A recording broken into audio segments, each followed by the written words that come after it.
네, 안녕하세요. 매일 아침 빠르게 만나는 미국 주식과 테슬라 소식 트라운 TV입니다. 미국 증시가 또 한 번 큰 폭의 하락을 보여주었어요.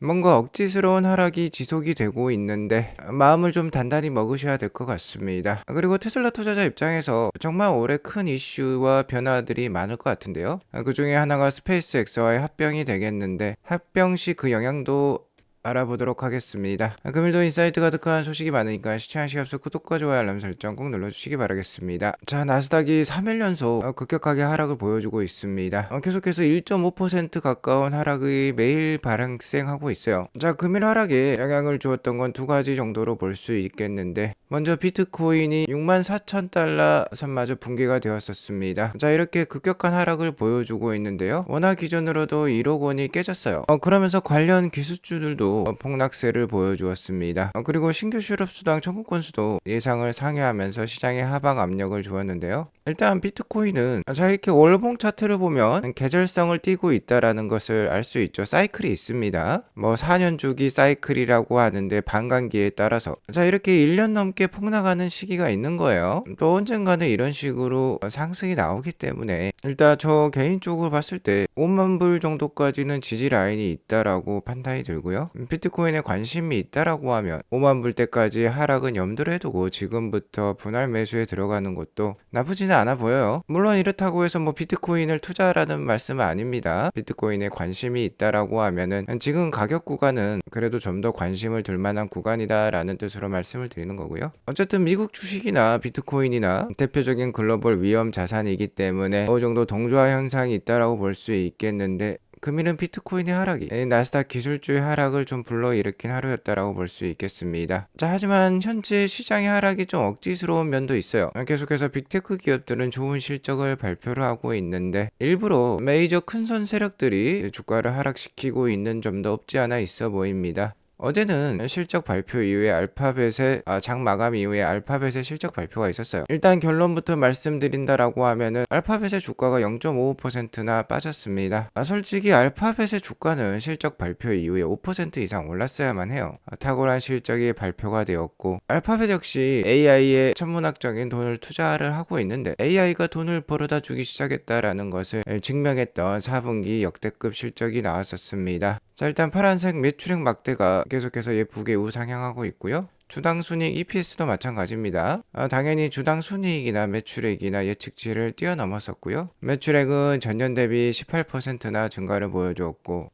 EPS도 전년 대비 무려 31%나 증가하는 어닝 서프라이즈를 기록을 했어요. 그리고 연간 매출 규모로는 사상 최초로 4천억 불을 돌파했습니다. 자, 우리 돈 무려 560조 원이라는 큰 매출액을 만들었어요. 영업이익률도 무려 31%나 되는데 수익성도 많이 개선이 되었습니다. 자, 그리고 무엇보다도 구글의 AI 매출이죠. 이 클라우드 사업 부분이 계속해서 그 발전 속도가 빨라지고 있어요. 구글 성장의 핵심이라고 볼 수 있겠는데 매출액이 17.7빌리언을 기록하면서 전년 대비 48%라는 괄목한 만한 성장을 보여주었습니다. 즉 AI가 돈을 벌어다 주고 있다라는 게 여실히 증명이 되었어요. 자, 이름에도 불구하고 구글은 0.55% 하락하면서 마감을 했고요. 최근에 빅테크 기업들이 좋은 실적을 발표하고 있음에도 나스닥이 이렇게 빠지는 이유는 바로 이 부분 때문이겠습니다. 계속해서 시장에서는 이 빅테크 기업들의 자본적 지출이죠. 투자에 캐펙스를 우려를 하고 있어요. 솔직히 좀 금액이 크긴 합니다. 알파벳 역시, 그러니까 구글 역시 올해 캐펙스 투자를 1850억 불까지 해보겠다라고 발표를 했어요. 작년이 900억 불 수준이었으니까 뭐 2배 정도 올랐다라고 볼 수 있겠습니다. AI 투자에 우리 돈 200조 원이나 쏟아붓겠다라는 뜻이 되겠는데요. 메타와 마이크로소프트도 뭐 1000억 불이 넘는 돈을 올해 투자하겠다라고 발표를 이미 한 상황이에요.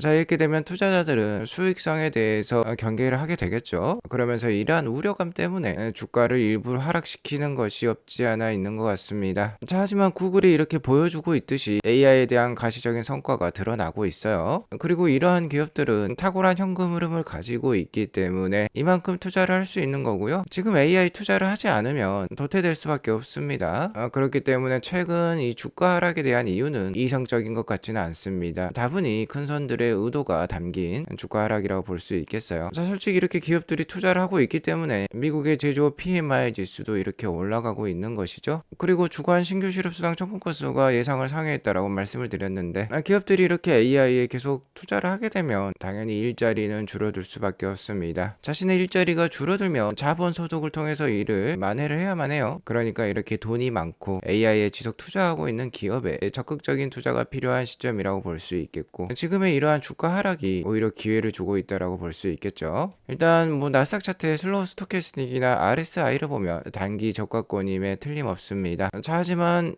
나스닥 주봉 차트를 보면 지난 4월 달부터 올해 1월 초까지 주가가 오랫동안 크게 올랐었어요. 올해도 다시 한번 지난해처럼 상저하고의 흐름이 나올 가능성도 높아 보이는 상황입니다. 어쨌든 미국의 빅테크 기업이라든지 테슬라에 대해서 긍정적인 관점을 갖고 계신다라고 하면은 지금부터의 분할 매수는 굉장히 좋아 보이는 상황이에요. 특히 뭐 비트코인이라든지 주식시장에 트럼프 대통령이 굉장히 관심이 많은데 최근에 이 폭락세에 대해서 아무런 언급이 없어요. 아무래도 5월 달에 파월 연준 의장이 케빈 오시 신임 연준 의장으로 바뀔 예정에 있는데요. 만약 5월까지 주가가 어느 정도 하락 횡보를 한다라고 하면은 이에 대한 책임을 파월 연준 의장에게 돌리고 케빈 오시가 취임을 하면서 금리는 하락을 시키고요. 주가도 부양을 하면서 왠지 자신의 치적으로 삼을 것 같은 그러한 저 개인적인 뇌피실도 드는 상황입니다. 어쨌든 미국 기업들의 이익이 이렇게 지속해서 증가하는 한 주가는 이를 따라갈 수밖에 없어요. 이것을 믿고 천천히 분할 매수를 진행하면 좋을 것 같습니다. 자, 테슬라도 마찬가지예요. 테슬라 시장의 하락과 함께 오늘 400불대가 깨졌습니다. 2.17% 하락한 397불로 마감을 했어요.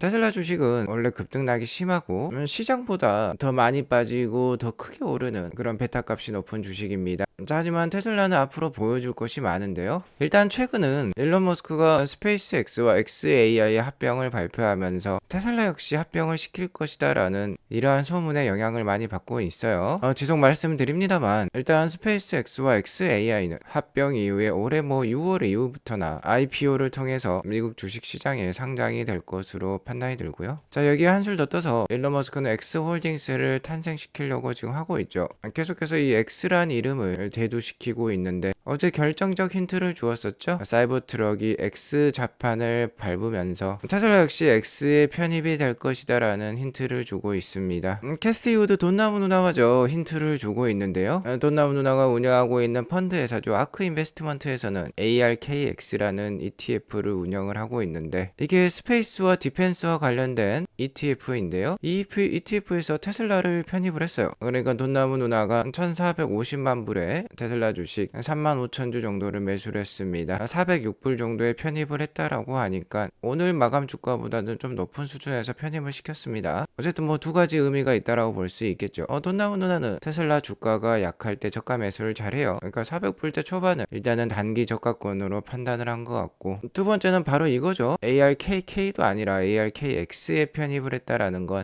테슬라가 스페이스X와 합병이 될 가능성을 높게 점친 것 같습니다. 그러니까 테슬라를 우주 방위 산업 ETF에 넣었다라고 볼 수 있겠죠. 그리고 어제 또 하나의 소식이 나왔는데 트럼프 대통령의 당선도 맞췄던 칼시라는 이 베팅 사이트에서 티커 X가 누군가에게 확보가 되었다라는 의미심장한 메시지를 날렸어요. 자, 계속해서 등장하는 X가 이렇게 계속 등장을 하고 있습니다. 아무래도 일론 머스크가 이 X를 확보했다라고 여겨지고 있고요. 6월달에 스페이스X가 상장이 되면 티커가 X가 될 가능성이 높고, 테슬라가 스페이스X와 합병을 하게 되면 역시나 테슬라라는 이름이 아니라 X라는 이름으로 재탄생을 할 것 같아요. 물론 테슬라 브랜드는 살아있겠지만 통합 지주회사는 X가 될 가능성이 높아 보입니다. 그러면 테슬라라는 브랜드는 남겠지만 회사는 이제 X가 되겠죠. 테슬라를 보유하려면 이제 X라는 주식을 매수를 해야 될 건데 이 X가 탄생을 하게 되면 TSLA의 티커는 없어진다라고 보면 됩니다.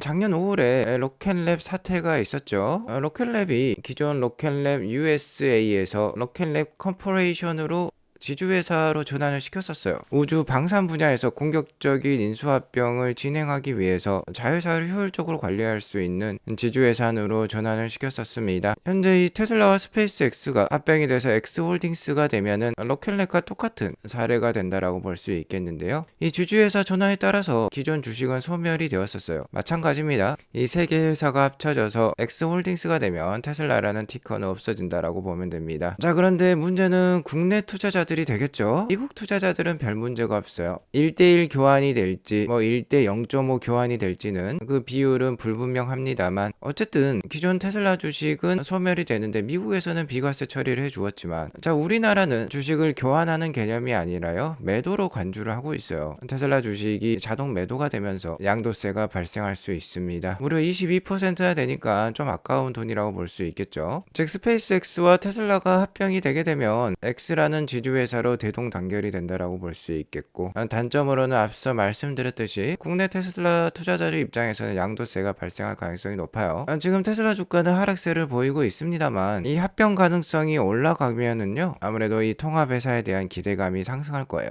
자, 가뜩이나 스페이스X가 상장이 되면 테슬라 주식을 팔고 스페이스X에 투자하겠다라는 사람도 많은데요, 차라리 합병을 하게 되면 그럴 오보행 이슈가 없어지기 때문에 기대감은 상승하게 되고 테슬라 단기 주가도 오를 수 있을 것입니다. 주가가 상승을 하게 되고 그 다음에 X로 합병이 되게 되면 앞서 말씀드렸듯이 국내에서는 매도로 간주가 되어서 양도세가 발생할 가능성이 높아질 수 있겠죠. 자, 그리고 무엇보다도 스페이스X에 투자를 할 수 있게 되니까 테슬라 주가의 단기 상승 가능성이 높아집니다. 자, 그렇지만 합병 후에는 이 X라는 기업의 불확실성은 더 커진다라고 볼 수 있겠어요. 가뜩이나 테슬라 역시 불확실성이 높은 그런 성장주라고 볼 수 있겠는데 스페이스X와 xAI는 테슬라보다 더 불확실성이 높은 그런 성장주라고도 볼 수 있습니다. 불확실성에 불확실성을 더하기 때문에 솔직히 중장기 주가의 움직임은 판단이 어려울 수도 있어요. 자, 하지만 계속해서 불가능을 가능으로 만들고 있는 스페이스X이기 때문에 스페이스X의 스타쉽이 만약 달이라든지 화성에까지